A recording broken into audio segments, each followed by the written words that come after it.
آزاد کشمیر کے وزیر اعظم سردار تنویر الیاس کے ایک سیکس اسکینڈل میں ملوث ہونے کی خبر چلانے پر آزاد کشمیر کے دو صحافیوں کے خلاف بھارتی ایجنٹ ہونے کا الزام عائد کر کے مقدمہ درج کرنے کی درخواست دائر کر دی گئی ہے۔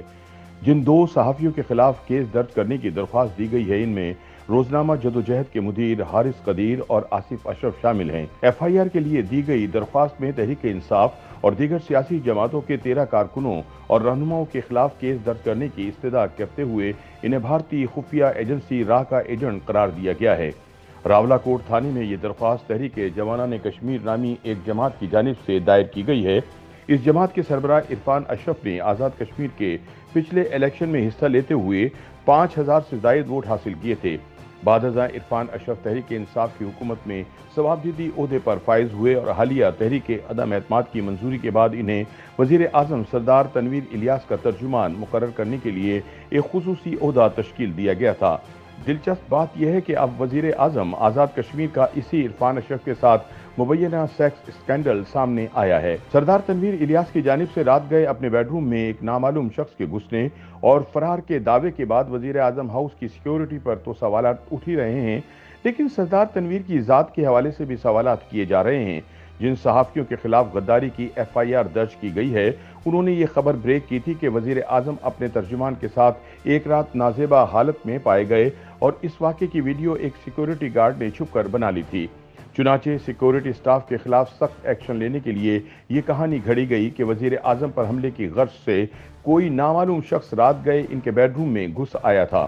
اے R Y T V channel نے بھی یہ دعویٰ کیا ہے کہ وزیر اعظم آزاد کشمیر کو ان کے ایک سیکیورٹی گارڈ نے اپنے ترجمان عرفان اشرف کے ساتھ قابل اعتراض حالت میں دیکھ لیا تھا۔ بتایا گیا ہے کہ جس وقت نامعلوم شخص وزیر اعظم ہاؤس میں گھسا تب وہاں کے تمام سیکیورٹی کیمروں کو آف کر دیا گیا تھا۔ اگلے روز جب چند مقامی صحافیوں نے یہ خبر دی تو ان کے خلاف پولیس کیس درج کرنے کی درخواست دے دی گئی۔ اسکینڈل میں ملوث ترجمان وزیر اعظم عرفان اشرف نے اس واقعے کو سنگین قرار دیتے ہوئے بتایا کہ وزیر اعظم کی زندگی کو خطرہ لاحق ہے۔ سیکیورٹی خلل کا ذمہ دار انہوں نے پرنسپل سیکرٹری برائے وزیر اعظم احسان خالد کیانی، پولیس کے 2 ڈی آئی جی یاسین قریشی اور ڈاکٹر لیاقت کو قرار دیا اور دعویٰ کیا ہے کہ انہیں معطل کر دیا گیا ہے۔ ترجمان وزیر اعظم نے یہ بھی بتایا کہ واقعے کی اعلیٰ سطحی تحقیقات ہو رہی ہے اور ایس ایس پی مظفر آباد یاسین بیگ کیس کی تفتیش کر رہے ہیں۔ ان کا کہنا تھا کہ اس واقعے کے تانے بانے بھارت سے ملتے ہیں۔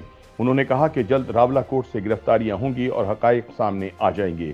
9 جون کو راولاکوٹ میں ایس ایس پی پونچھ کے پاس ایک درخواست جمع کرواتے ہوئے مقدمہ درج کرنے کی استدعا کی گئی تھی، جس میں 2 صحافیوں حارث قدیر اور آصف اشرف کے علاوہ تحریک انصاف کے رہنما نعیم الیاس، لبریشن فرنٹ کے رہنما بشیر عثمانی، پیپلز پارٹی رہنما سہیل سدوزوئی کے علاوہ ایک مقامی شاعر الیاس امین جنڈاوالی اور ایک قوم پرست جماعت یو کے پی این پی کے سربراہ شوکت علی کشمیری کے نام شامل کرتے ہوئے مجموعی طور پر 15 افراد کو نامزد کیا گیا تھا۔ اس درخواست میں الزام لگایا گیا کہ ان افراد نے وزیر اعظم اور ترجمان وزیر اعظم سے متعلق ایک جعلی خبر کو سوشل میڈیا پر وائرل کر کے ان کی ساکھ کو نقصان پہنچایا۔ یہ اقدام انہوں نے بھارتی خفیہ اداروں کے ایما پر سر انجام دیا اور یہ لوگ بھارتی خفیہ ادارے کے ساتھ کام کرنے والے گروہ کا حصہ ہیں۔ راولاکوٹ پولیس کا کہنا ہے کہ درخواست اعتراضات لگا کر سائلین کو واپس دے دی گئی تھی اور بعد از درستگی یہ درخواست دوبارہ جمع نہیں کروائی گئی۔ ان کا کہنا تھا کہ دوبارہ درخواست آنے کے بعد قانونی رائے لیتے ہوئے اس پر کارروائی کی جائے گی۔ دوسری طرف وزیر اعظم ہاؤس کے تمام عملے کو تبدیل کر دیا گیا ہے۔ سیکیورٹی ہائی الرٹ کر دی گئی ہے اور تحریک انصاف کی جانب سے ریاست گیر احتجاج بھی منعقد کیے جا رہے ہیں، تاہم یہ واضح نہیں ہو سکا کہ یہ احتجاج کس کے خلاف کیے جا رہے ہیں۔ سیکیورٹی خلل کے واقعے سے متعلق وزیر اعظم ہاؤس کے متعلقین کے بیانات بھی متضاد ہیں اور آزاد ذرائع سے تاحال اصل واقعے کی تصدیق نہیں ہو پائی ہے۔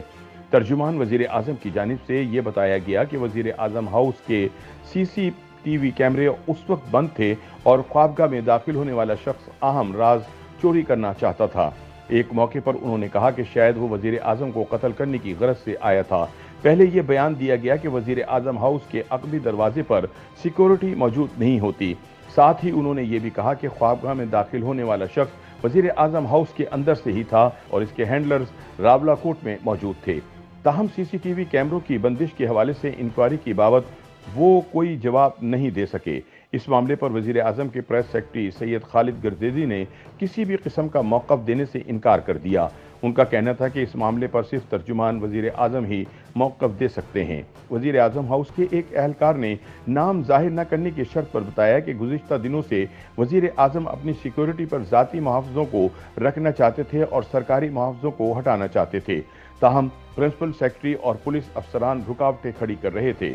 ان کا موقف تھا کہ وزیر اعظم کی سیکیورٹی پر قانونی طور پر ریاستی پولیس کے دستوں کو ہی فرنٹ لائن پر رکھا جا سکتا ہے، تاہم دوسری اور تیسری ترجیح پر وہ ذاتی محافظ بھی رکھ سکتے ہیں، لیکن وزیر اعظم فرنٹ لائن پر صرف اپنے ذاتی محافظ رکھنا چاہتے تھے تاکہ ان کی پرائیویسی برقرار رہے۔ وزیر اعظم ہاؤس کے ایک افسر نے بتایا کہ بظاہر جو واقعہ ظاہر کیا جا رہا ہے وہ حقیقت کے برعکس لگتا ہے، کیونکہ وزیر اعظم کے بیڈ روم میں ایسا کوئی راز نہیں ہوتا جسے کوئی چرانے کے لیے آئے گا۔ اگر کوئی حملہ آور وزیر اعظم کو نقصان پہنچانے کی غرض سے آیا تھا تو پھر وزیر اعظم کے سامنے آنے پر حملہ کرنے کی بجائے اس کا بھاگ جانا سمجھ سے بالاتر ہے۔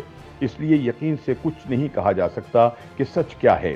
دوسری جانب سیاسی اور سماجی رہنماؤں، وکلاء، صحافیوں، طالب علم رہنماؤں اور ٹریڈ یونین رہنماؤں نے صحافیوں اور سیاسی کارکنوں کے خلاف بے بنیاد مقدمات قائم کرنے اور ہراساں کرنے کے لیے دی گئی حکومتی درخواست پر سخت تشویش کا اظہار کیا ہے۔ سوشل میڈیا کے مختلف پلیٹ فارمز پر صحافیوں اور سیاسی کارکنوں کو ہراساں کرنے کی مذمت کی جا رہی ہے اور مطالبہ کیا جا رہا ہے کہ ترجمان وزیر اعظم کے خلاف کارروائی کی جائے جو اپنے غیر اخلاقی اسکینڈل کو دبانے کی خاطر لوگوں پر غداری کے جھوٹے مقدمات درج کروا رہے ہیں۔ YouTube پر گوگلی نیوز دیکھنے کے لیے youtube.com کی سرچ بار میں googly news T V type کریں۔ گوگلی نیوز کے پیج پر سرخ رنگ کے سبسکرپشن والے بٹن پر کلک کرنا نہ بھولیے۔ YouTube پیج پر اپلوڈ ہونے والی ویڈیوز سے باخبر رہنے کے لیے بیل آئیکن پر کلک کیجیے۔ آپ کو ہر نئی ویڈیو کے بارے میں نوٹیفیکیشن موصول ہو جائے گا۔